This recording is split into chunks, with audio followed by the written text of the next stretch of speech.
ये शोर ना करें प्लीज, प्लीज सबके लिए कह रहा हूँ, प्लीज मैसेज सुने आज का।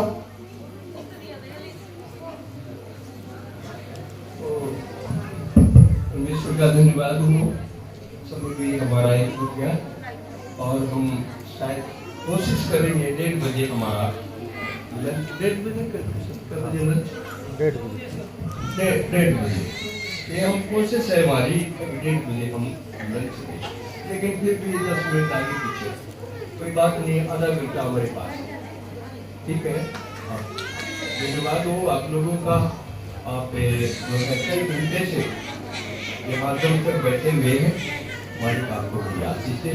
बच्चों को थोड़ा सा बच्चों को इसको पीछे दे दे, बस चले जाओ, थोड़ी बात ले जाओ, कोई बात नहीं, वहाँ बैठ के दे दो, तो शोर ना करें। तो प्रभु आपको आशीष दे, आपको अगुवाई करे। हम थोड़ा सा वचन से सुने और बहुत ही अच्छा वचन है। हम एक वचन निकालेंगे, मत्ती रचित सुसमाचार। हमारे भाई मेरे संग जी मेरे पास आए,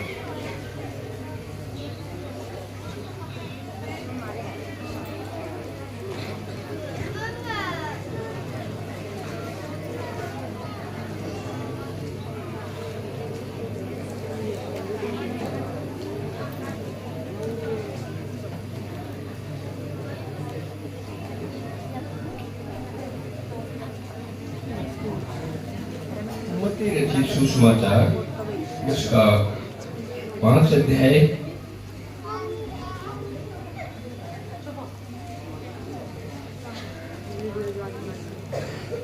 3 पद। मत्ती रचित सुसमाचार उसका 5 अध्याय 3 पद, ध्यान से। धन्य है वे जो मन के दीन है। परमेश्वर का हम धन्यवाद करते हैं। हमारा प्रभु कहता है वो आदमी अच्छी किस्मत के हैं, भाग्यवान हैं जो मन के दीन है। मन के दीनता को समझते हैं। परमेश्वर का वचन कहता है अगर तेरी इस गाल पे कोई थप्पड़ मारे तो उसकी तरफ ये भी फेर दे। दीनता का मतलब है अगर आपका कोई कोट लेना चाहे तो उसको दौड़ भी दे दे, इसको कहते हैं दीनता। आप समझे मेरी बात को? धन्य है वे लोग जो मन के दीन है। दीन है ना? आप इस बात को समझिए, क्या हम मन के दीन हैं? अगर आपसे कोई छीनना चाहे ले जा, कोई बात नहीं, मेरा प्रभु मेरे साथ है, मुझे और मिल जाएगी, कोई बात नहीं। मन के दीन। मैंने तो अपने जीवन में यही देखा, दीनता। बहुत कुछ था, गरीबी चरम सीमा पर थी, कोई बात नहीं, लेकिन दीन रहे, किसी के सामने अकड़े नहीं, अक्कड़पन नहीं, दीन। और जब दीन रहे तो क्या हुआ? क्योंकि स्वर्ग का राज्य उन्हीं का है। वो कहता है जो दीन है स्वर्ग का राज्य तो उन्हीं का। आज हम स्वर्ग के राज्य में जाने के लिए पता नहीं क्या क्या करते हैं। हम कहीं तीर्थ स्थान पर जाते हैं, दान पुण्य करते हैं, हम बहुत कुछ करते हैं स्वर्ग के राज्य में जाने के लिए, लेकिन दीनता नहीं है। भूल जाइए, कभी भी हम स्वर्ग के राज्य में प्रवेश नहीं करेंगे, कभी भी नहीं करेंगे। आज आदमी जो है बहुत प्रयास करता है कि मैं स्वर्ग के राज्य में प्रवेश करूं, वो दान पुण्य बहुत देता है, ये नहीं कम बहुत देता है, धर्म के काम करता है, अच्छी बात है, लेकिन दीनता नहीं, वो नहीं जाएगा स्वर्ग के राज्य। उदाहरण के लिए एक भिखारी होता, भिखारी वो आपके घर में आज मांगने के लिए आया और आपने उसको कुछ उसके कटोरे में कुछ डाला। कल भी आया, कल भी आपने कुछ डाला, परसों भी आया, परसों भी डाला, लेकिन चौथे दिन आया आपके कुछ माथे में जो है सलवटें आने लगी। आखिर बार बार क्यों आता है? और लगातार 10 दिन आएगा तो आप उस भिखारी को क्या कहेंगे? क्या कहेंगे? आपके घर भिखारी आया तो क्या कहेंगे? बार बार आ रहा है? कितनी तूने तंग कर लिया, बहुत बार आ लिया, तू चला जा यहाँ से। हम उसको उसने जो है हमारे को परेशान, हम कहेंगे मत आना यहाँ, ये तरीका नहीं है। परमेश्वर आपको दिन प्रतिदिन आशीष देता, हम मांगते हैं प्रभु देता, हम मांगते हैं प्रभु देता। वचन ये कहता है जब दिन निकलता है परमेश्वर अपनी मुट्ठी खोलता है और पक्षी जो है चुन चुन कर अपना भोजन खाते हैं। परमेश्वर हमारे को सब कुछ देता है। ये नहीं अगर आप कितनी बार प्रार्थना करें, बच्चे स्कूल जाते हैं अपने परमेश्वर से प्रार्थना करते हैं स्कूल में, और परमेश्वर कहने लगे कल तो की थी, आज कोई जरूरत नहीं।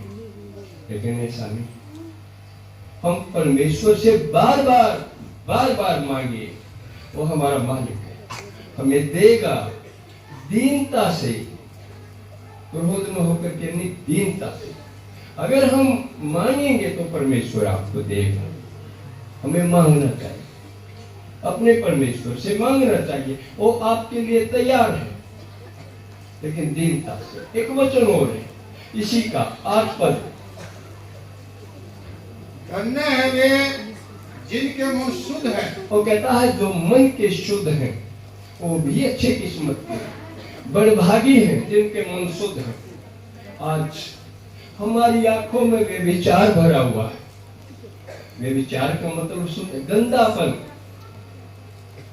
गंदापन भरा। हम किसी के धन को देखते हैं, हमारे मन में उसके प्रति लालच आता है, या किसी और को देखते हैं, हमारे अंदर व्यभिचार का आत्मा आता है। हमारे मन शुद्ध नहीं है, बिल्कुल भी शुद्ध नहीं, गंदे। वो कहता है धन्य है, अच्छे किस्मत के हैं, बड़भागी हैं, भाग्यवान हैं जो मन के दीन है, क्योंकि वे परमेश्वर को देखेंगे। वही परमेश्वर को देखेंगे, बाकी के नहीं।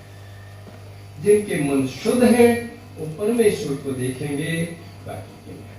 अब हमने जांचना है क्या हमारे मन शुद्ध हैं? नहीं शुद्ध हैं। आने वाले साल में हम अपने मन को शुद्ध करें, आने वाले साल में हम अपने आप को दीन करें। स्वर्ग का राज्य आपका है, आप स्वर्ग के राज्य में जाएंगे। लेकिन अगर हम दीन नहीं होंगे, हम किसी के साथ झगड़ा करेंगे, हम पता नहीं क्या क्या करेंगे, ये दीनता नहीं।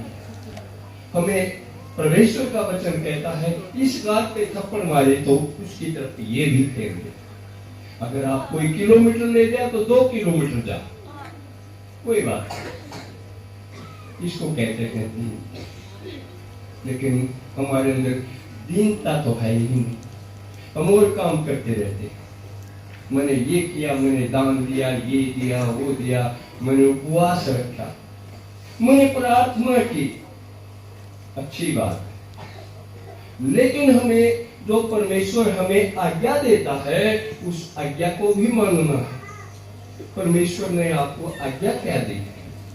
आज्ञा पालन नहीं करेंगे तो पाप है।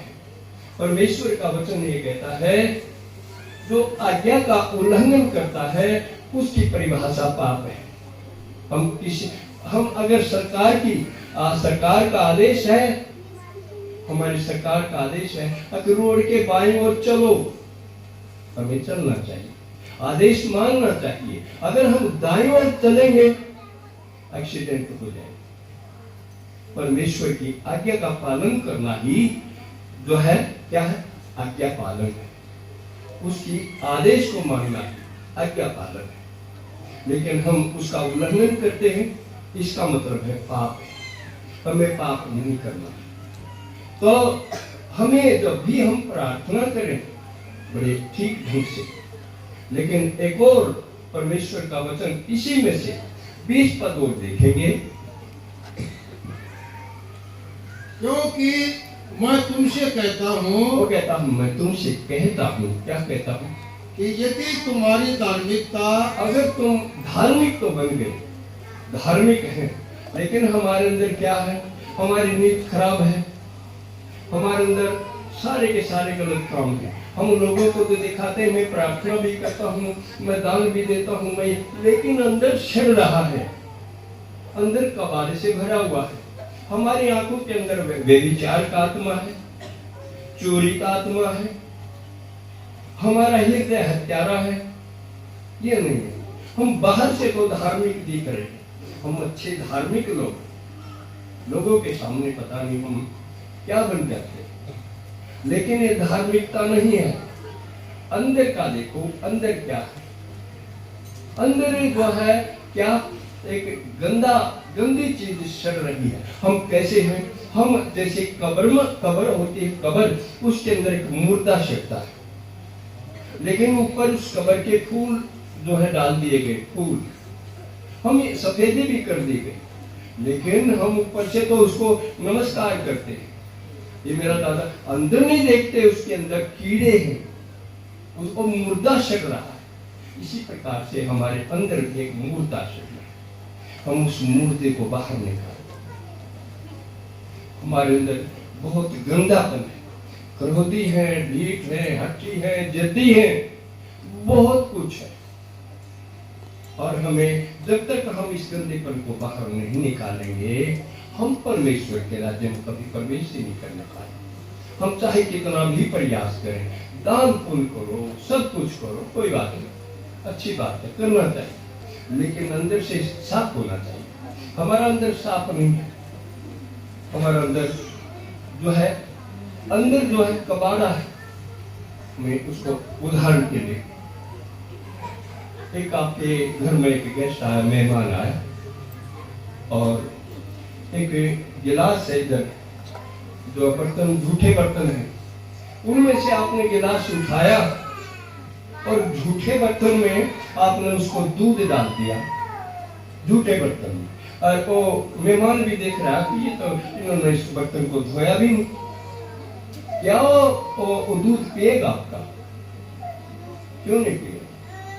दूध है, लेकिन है क्या, उस बर्तन को, बर्तन गंदा है। इसी प्रकार से हमारे अंदर उसकी आत्मा तभी आएगी जब हम अंदर से शुद्ध होंगे। अगर शुद्ध नहीं है तो बिल्कुल भी, वो हमारा गेस्ट है, परमेश्वर है जिसने हमारे को बनाया, हम उसके हाथों के रचना, वैसे नहीं है, हाथों के रचना। लेकिन यहाँ से सब जाएंगे वहां अधोलोक में, अधोलोक में जाएंगे, वहां छटनी हो जाएगी, वही है छटनी। एक चौड़ा रास्ता है, एक सकरा मार्ग है, वही चटनी हो जाएगी। सकरे मार्ग में बस चंद ही लोग उस मार्ग से गुजरेंगे, बाकी के सब चौड़े मार्ग से निकल जाएंगे। जहाँ अंधकार है, जहाँ आग है, जिसका जो है कभी कीड़ा नहीं बुझता, में उसकी कभी आग बुझती है, जिसको हम कहते हैं नरक, वो है वहाँ। और हमें यही से, पृथ्वी पर से अपने मार्ग को बदलना होगा। अगर हम मार्ग नहीं बदलेंगे तो कोई बात नहीं, सब वहां जाते रहेंगे। परमेश्वर ने इसीलिए जो है हमारे को रखा है 60 साल, 70 साल, 80 साल, 90 साल, हम अपने मार्ग को बदलें, अपना मन बदलें। अगर आप मन नहीं बदलेंगे तो बताइए, जैसा भी आपने करना है। और आगे, शास्त्रियों और फरीसियों की धार्मिकता से बढ़कर न हो। वो कहता है जो शास्त्री लोग हैं, फरीसी लोग हैं, इनसे हम बढ़कर होने चाहिए।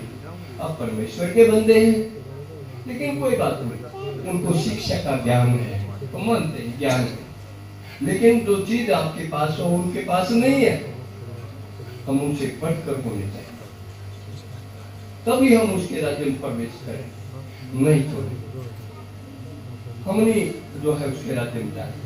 और आज हम कहते हैं मैं तो प्रार्थना करता हूँ, कोई वैल्यू नहीं। हम 6वां अध्याय देखेंगे, उसका पहला पद, सावधान रहो। वो कहता है चौकन्ने रहो, सावधान रहो भैया। क्या? हाँ, तुम मनुष्यों को दिखाने के लिए अपने धर्म के काम ना करो। हम प्रार्थना करते हैं मनुष्य को दिखाने के लिए, अगर लोग मेरी बड़ाई करेंगे, वाही वाही करेंगे, ऐसा मत करो। मनुष्य को दिखाने के लिए वो मालिक आपको देखता है, वो आपको देखता है, आपके हृदय को भी देखता है, आपके मन को भी जानता है, वो सब कुछ देखता है, लोगों को दिखाने के लिए नहीं। हाँ, नहीं तो अपने स्वर्गीय पिता से कुछ भी फल नहीं पाओगे। हम कुछ भी नहीं कर पाएंगे। लोगों को दिखाने के लिए अगले मैं दान देता हूँ, जितना लिखवा दे वहां डंडोरा पीट, ये दान नहीं है। वो मालिक जानता है कि आपने क्या दिया है, केवल मालिक को पता हो, आपको पता हो, आप प्रतिफल पाएंगे। लेकिन लोगों को दिखाने के लिए, अगर लोग तेरी वाही वाही करें, वहां बात जाकर के हम प्रार्थना करें ऊंची आवाज से, वो बहरा नहीं है, उसको सब कुछ सुनाई देता है। वो हमारे मध्य है। हवा को हम पकड़ नहीं सकते। अगर कोई चाहे तो मैं हवा को पकड़ लूंगा, बिल्कुल भी नहीं पकड़ सकते। हमारे अंदर भी जो है ये एक आत्मा है। आत्मा जब ये इस शरीर से बाहर निकलेगी, कोई देख भी नहीं सकता। इस शरीर को बीच में से पार दो, काट दो, इसके अंदर आपको कुछ नहीं मिलेगा। शरीर एक मांस मिलेगा, हड्डी के टुकड़े मिलेंगे और कुछ नहीं। आप कहाँ गए? गाय कुछ नहीं। आज हम जब तक इस शरीर के अंदर हमारी आत्मा है, हम बड़े घमंडी हैं, बड़े ढीठ हैं, हम ये समझते हैं सब कुछ मेरी मुट्ठी में है, लेकिन ऐसा कुछ नहीं, कुछ भी नहीं। तो इसीलिए जो है हमें परमेश्वर का भय मानना और प्रार्थना करने, लोगों को दिखाने के लिए नहीं। 5 पद और पढ़ना। 5, जब तू प्रार्थना करे, जब तुम प्रार्थना करो, हाँ, तो कपटियों के समान न हो, धोखेबाजों के समान। अखबार बैठ के लोगों में जो है वो दिखाए कहाँ, सचमुच में ये तो बड़ा धर्मी लोग हैं। कपटियों के समान, धोखेबाजों के समान नहीं। हाँ, क्योंकि लोगों को दिखाने के लिए आराधनालयों में और सड़कों के मोड़ों पर खड़े होकर प्रार्थना, आराधनालयों में, सड़कों के मोड़ों पर, चौराहों पर प्रार्थना करते हैं तो लोग मेरी वाही वाही करें कि सचमुच में परमेश्वर के लोग। और उनको अच्छा लगता है। वो कहता हूँ उनको अच्छा लगता है, लेकिन परमेश्वर का वचन कहता हूँ कोई भी प्रतिफल नहीं पाएगा। मैं तुमसे सच कहता हूँ, हाँ, कि वे अपना प्रतिफल पा चुके। वो कहता कुछ नहीं है उनके, वो तो पा चुके। उन्होंने वाही वाही करवानी थी, लोगों ने वाही वाही कर दी, और इसके आगे क्या चाहिए? लोगों ने उनकी बड़ाई कर दी। वो कहता परमेश्वर से कोई प्रतिफल नहीं पाएगी। तो लोगों से बड़ाई चाहते थे, लोगों ने बड़ाई कर दी, और क्या चाहते? लेकिन ऐसा बस हम 15 पद और देखेंगे। और यदि तुम मनुष्यों के अपराध क्षमा न करोगे, वो कहता हम एक अपराध भी माफ करने। आपने किसी ने गाली दे दी तो कोई बात नहीं, हमें गाली के बदले गाली नहीं, उसको हमें अक्षमा करना। ये नहीं कहा किसी ने हमारे को गाली दी थी, ये किया था, वो किया था, हमारे दिमाग में ऐसी चीज, हम ये नहीं उसको अक्षमा करें। कोई बात नहीं, गाली दी उसने, आपको आपके बेटे को कुछ कह दिया, कोई बात नहीं, हमें क्षमा करें।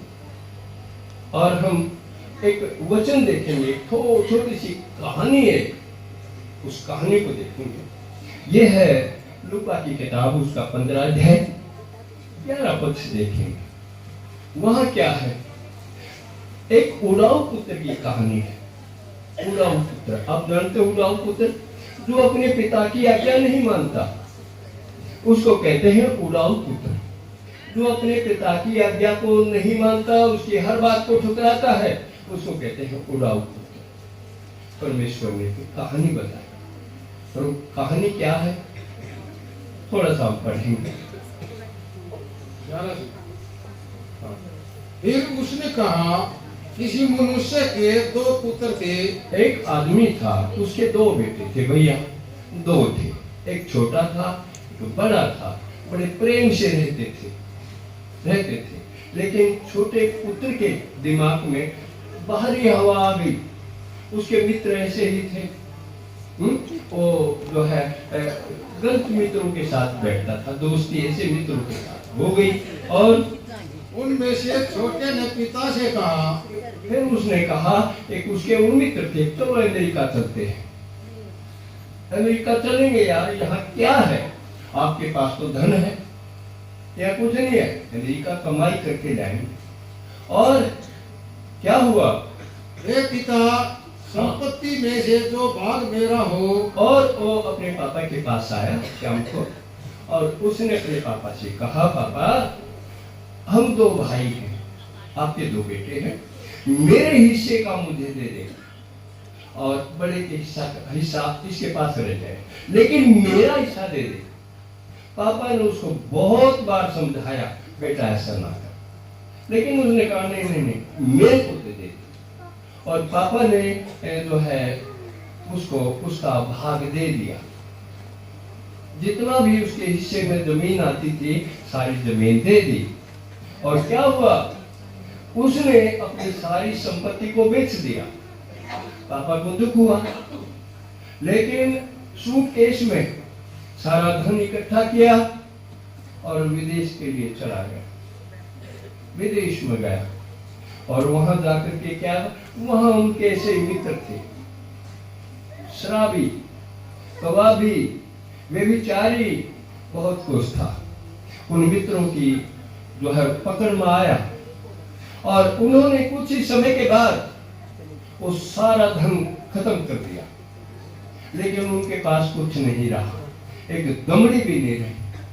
अब उसको बड़ी चिंता हुई, लेकिन मालिक का हम धन्यवाद करते हैं, उस देश के अंदर अकाल आया, अकाल, बड़ा अकाल आया। वहां खाने के लिए रोटी भी जो है नसीब नहीं हुई, और जब उसके पास पैसा ही नहीं रहा तो फिर क्या करे। फिर एक धनी आदमी था, जिसके पास सूरों का एक बड़ा झुंड था, और उसके पास गया और उससे उसके पैरों में गिरा। उन्हें कहा, अगर आप मेरे को इनका नौकर रख लो तो मैं नौकर लग जाऊंगा, मैंने कुछ नहीं चाहिए, मेरे को सिर्फ रोटी चाहिए, रोटी रोटी। उन्हें कहा नहीं नहीं नहीं नहीं, नहीं मेरे पास जगह नहीं। उन्हें कहा कोई बात नहीं, जो सूर खाते हैं मैं खा लूंगा। अब जानते हो सूर क्या खाते हैं? वो कहता है खाना मैं खा लूंगा। और क्या हुआ, उन्हें कहा ठीक है।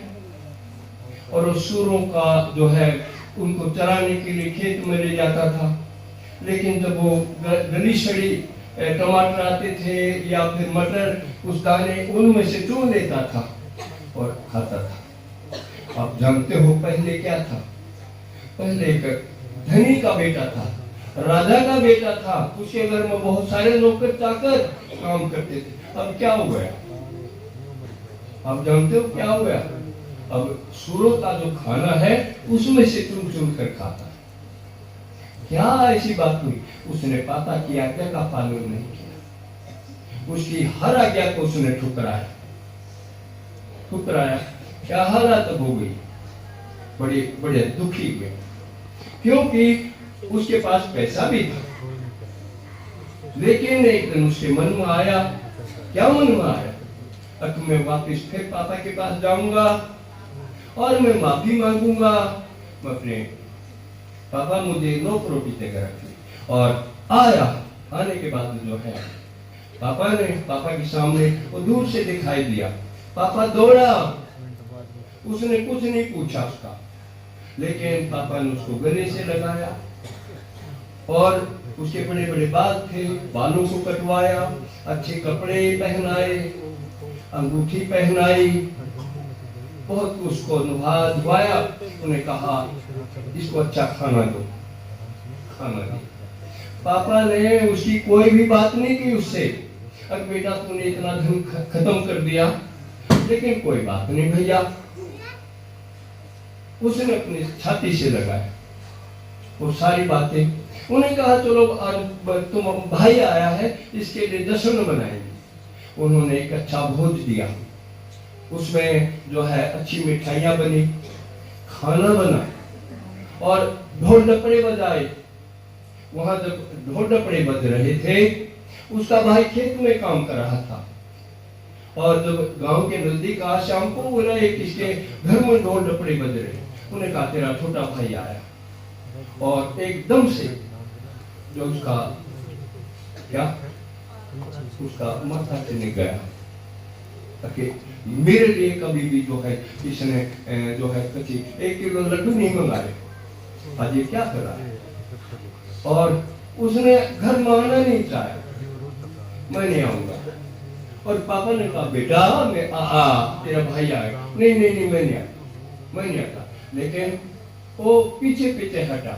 उन्हें कहा कोई बात नहीं बेटा, ये तेरा भाई आ गया, खो गया, मर गया था, अब जिंदा हो गया, कोई बात नहीं। बोला नहीं नहीं नहीं मैं नहीं आऊंगा। लेकिन वो क्या, वो वापिस ही पीछे हटता रहा। आज हम भी ऐसा ही हैं, जिसके पास परमेश्वर नहीं है, पिता परमेश्वर नहीं है, उसके पास कुछ भी नहीं है, कुछ भी नहीं है। और पिता तो हमेशा बाहर फैलाए खड़ा है, वो कहता हाँ मेरे पास आइए। वो किसी के पाप को नहीं देखता कि इसने कितने पाप किए, वो अपने गले से लगाए, अपने पापों का पश्चाताप कर मन फिराए, पापा के पास लोग आपको आशीष देगा और बड़ी ही आशीष देगा, ये नहीं कहीं देगा, बहुत अच्छी आशीष देगा। हमें अपने पापा के पास लौटना। ये नया साल आने वाला है, केवल 6 दिन बाकी है, हम उसके बाद नए साल में आज हम बहुत सारे गलत काम करते हैं, शराब पीते हैं, बीड़ी पीते हैं, नशाखोरी है, बहुत कुछ है, ढोंगी है और क्रोधी है, ढीठ है, हट्टी है, बहुत कुछ है। परमेश्वर का वचन कहता है इनको पीछे डाल दे। नए साल में हमें इन चीजों को लेकर के नहीं जाना है, इनको नीचे दफना दो। हमें शुद्ध पवित्र मन से परमेश्वर के राज्य में प्रवेश करना, हमें एक दूसरे की सेवाएं करनी, आदर करना है। ये नहीं कि हम किसी से झगड़ा करें, परमेश्वर नहीं कहता कि हम झगड़ा करें, हमें एक दूसरे को क्षमा भी करना, माफ करें। तो प्रभु यही चाहता है कि हम उसके बेटे और बेटियां बने। लेकिन अगर हम इन चीजों के अलावा और चीज करते हैं तो हम उसके बेटे नहीं। एक वचन पढ़ के मैं समाप्त करूंगा, प्रकाशित वाक्य और उसका 21 अध्याय, प्रकाशित वाक्य उसका 21 अध्याय और फिर प्रकाशित वाक्य उसका 21 अध्याय, 21 अध्याय। ठीक है सर,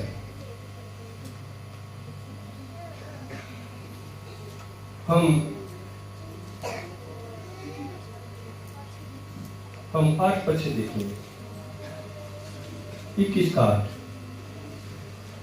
परंतु डरपोकों और जो डरपोक लोग हैं, डरपोक जो भयभीत हैं, डरे हुए लोग हैं, इससे डरपोक लोग। डरपोक कैसे?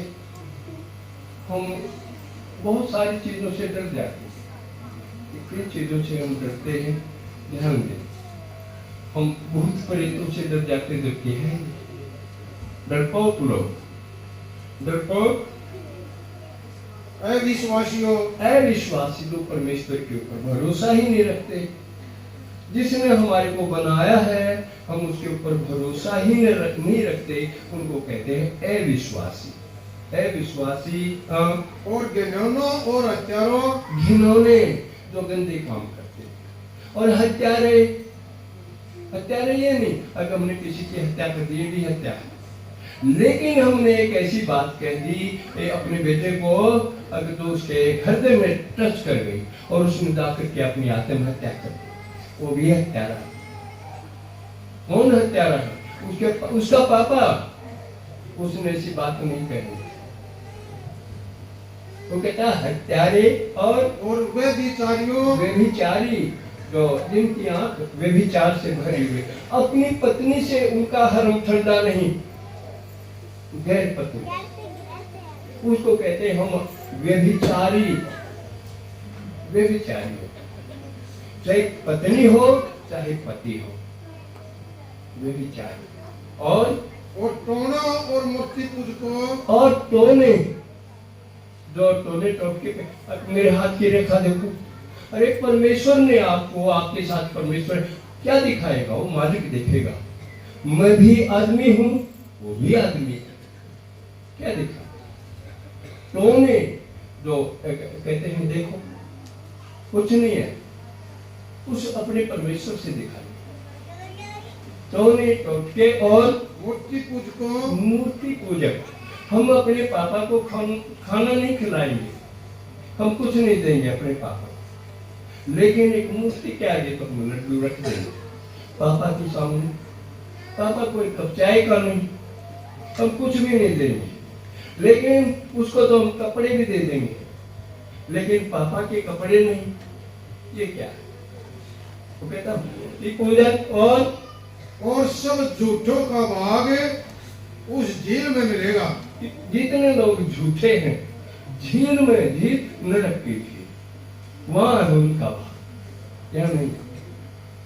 सब वही जाएंगे, चौड़े रास्ते से गुजर जाएंगे। और एक वचन और पढ़ के मैं समाप्त करूंगा, एक बस 22 का 14। धन्य वे हैं, वो कहता है अच्छे किस्मत के वे लोग हैं। कौन? जो अपने वस्त्र धो लेते हैं, जो अपने वस्त्रों को धो लेंगे, अंदर से अपने आप को शुद्ध कर लेंगे, वो अच्छी किस्मत के लोग। धन्य है वे क्योंकि जो अपने वस्त्रों को धो लेते।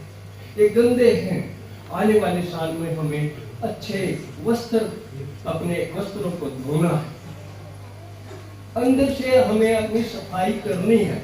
हम परमेश्वर के सामने जाए, ए प्रभु मुझे माफ कर, आगे मैं नहीं करूंगा, हमें आगे नहीं करना है। आने वाले साल में हम ना करेंगे देखा, जो कुछ किए इसी साल में छोड़ देना, आगे मत करना। धन्य है वे जो अपने वस्त्रों को धो लेते हैं, क्योंकि उन्हें जीवन के वृक्ष के पास आने का अधिकार मिलेगा। वही स्वर्ग के राज्य में जाएंगे। वो जीवन का जो पेड़ है उसी के पास, उसका फल वो लोग खाएंगे। लेकिन जिन्होंने अपने वस्त्र नहीं धोए, चाहे कोई भी है, नहीं धोए तो नहीं धोए। आज हम संसार में देखते हैं जिनके पास धन है, उन्होंने कोई लेना देना नहीं, तो कहता है धन ही परमेश्वर है। अरे ऐसा नहीं है, सब छोड़ करके जाएंगे। बड़े बड़े आए राजा महाराजे, अगर आप राजस्थान में जाएंगे तो वहां देखे बड़े बड़े जो है पहाड़ों के ऊपर बड़े बड़े उनके महल हैं, लेकिन उनमें क्या है? उनमें काग, लोमड़ी, ये और वगैरह वगैरह बंदर हैं। लेकिन एक जमाना वो था जो उस महल की तरफ कोई देख नहीं सकता था। आज वो कहाँ गए? आप जानते हो कहाँ गए? वो खंडर हैं। लेकिन आज हम भी ऐसा ही हैं, हम खंडर ना बने, अपने मालिक को जाने, नहीं तो हम यही रह जाएंगे। आप घूम कर देखिए, कुछ नहीं है वहाँ। जो है राजस्थान राजाओं का जो है एक राजस्थान राजाओं का देश था ये, वहाँ बहुत विरासत थी। और अगर हम पहाड़ी के ऊपर जाए, पता नहीं कितने के महल हैं, लेकिन वहाँ कुछ नहीं है, हो गया। लेकिन कुछ भी नहीं रहा वहाँ, कुछ भी नहीं। वहाँ बड़ी नौकर चाकर। आज ऐसा ही है। और वे फाटकों से होकर नगर में प्रवेश करेंगे। अगर वो अपना मन बदल लेते हैं, अगर अपने कपड़े धो लेते हैं, तो वहां फाटकों से होकर उस स्वर्ग के राज्य में प्रवेश कर जाएंगे, नहीं तो नहीं। हाँ, पर कुत्ते और पर जो कुत्ते किसको कहते हैं? जो चुगलखोर होते हैं, इधर चुगली लगाई, उधर लगाई, पता नहीं चुगली करते रहते हैं। और कहता है पर कुत्ते जो चुगलखोर हैं, हाँ, वो टोने और जो टोने टोटके करते हैं, जो अपने टोने के चक्कर में अपने बेटे को भी मार देते हैं। कोई बात नहीं, किसी के बेटे को भी मार देंगे टोने के चक्कर में। टोने और व्यभिचारी और हत्यारे, व्यभिचारी जो दूसरे की औरत के ऊपर अपनी आंखें लगाते हैं। व्यभिचारी और टोहने का क्या मतलब होता है? टोहना, तांत्रिक एक हम जब इसमें देखते बाइबल के अंदर एक था, राजा था पहले शाऊल, और जब तांत्रिक के चक्कर में गया राज पलट गया, कुछ नहीं रहा। तो ये टोहने और हर एक झूठ का चाहने वाला, हर एक झूठ बोलता है, बार बार झूठ बोलता है। कहता है ये है, हम बार बार झूठ बोलते हैं, झूठ ना बोले, हमेशा सत्य की जीत होगी, झूठ ना बोले, कुछ नहीं है। अगर हम कुछ नहीं करेंगे, चोरी नहीं करेंगे, तो क्यों हम झूठ बोलेंगे? हम आप ऐसा काम क्यों करते हो? झूठ बोले मत करो। झूठे उनका भाग कहाँ होगा? वो गढ़ने वाला बाहर रहेगा, और ये बाहर रहेगा, स्वर्ग के राज्य से बाहर नरक में गिर जाए। आप समझे, ध्यान दे। लेकिन हमें नए साल आ गया और हमें अपने आप को शुद्ध करना है, पवित्र करना है, और तब हम उसमें पैर रखें। परमेश्वर से दुआ कर रही, प्रभु मुझे माफ करना। आज तक मेरे जीवन के बहुत सारे साल चले गए, और इसीलिए हम क्यों जो है हम बीमार हैं। ये एक समस्या है, क्योंकि हम मालिक को जानते हैं, नहीं जानते। तो इसीलिए जब हम प्रभु के साथ रहेंगे तो कोई दिक्कत नहीं। एक वचन और पढ़ते, मत्ती की किताब उसका 5 अध्याय है। बस कृपया माफ करना, मैं ये थोड़ा सा 5 अध्याय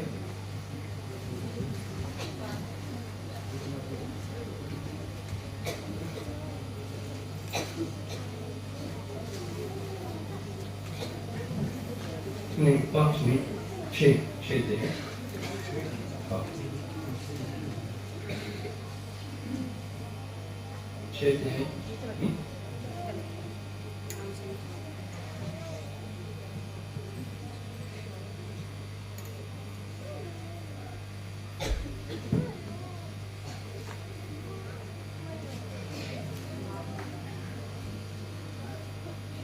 हाँ,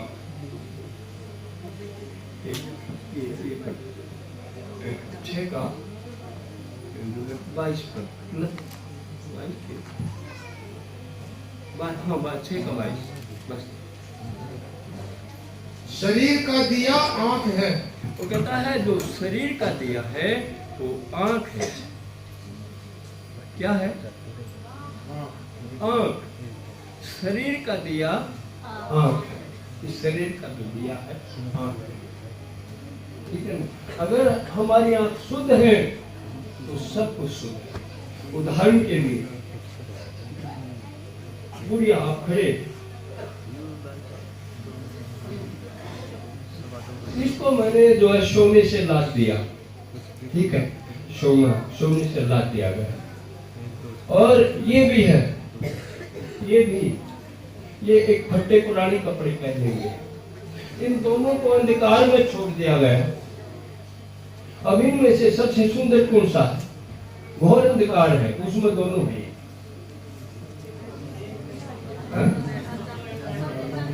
कौन सा?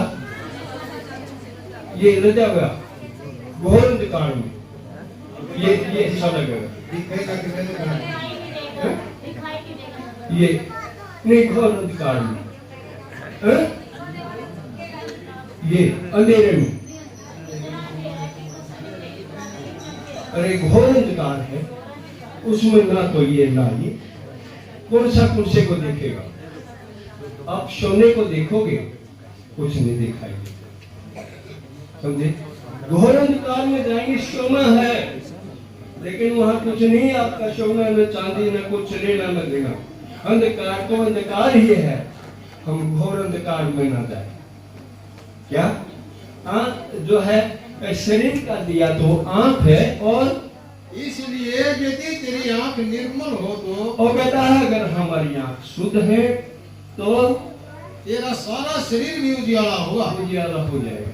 हमारी आंख शुद्ध होनी चाहिए, हमारा शरीर उजियाला हो जाए। लेकिन आंख शुद्ध नहीं है तो सारा का सारा शरीर अंधकार है। तो प्रभु आपको आशीष दे, आपकी अगुवाई करे। आने वाले साल में केवल 6 दिन बाकी है, हमें अपने आप को शुद्ध करना है, आंखों को धोना है, परमेश्वर से जो है अपनी गलती का पश्चाताप करना है। आप परमेश्वर से जुड़े रहिए, मालिक आपको आशीष देगा। आपके धन्यवाद।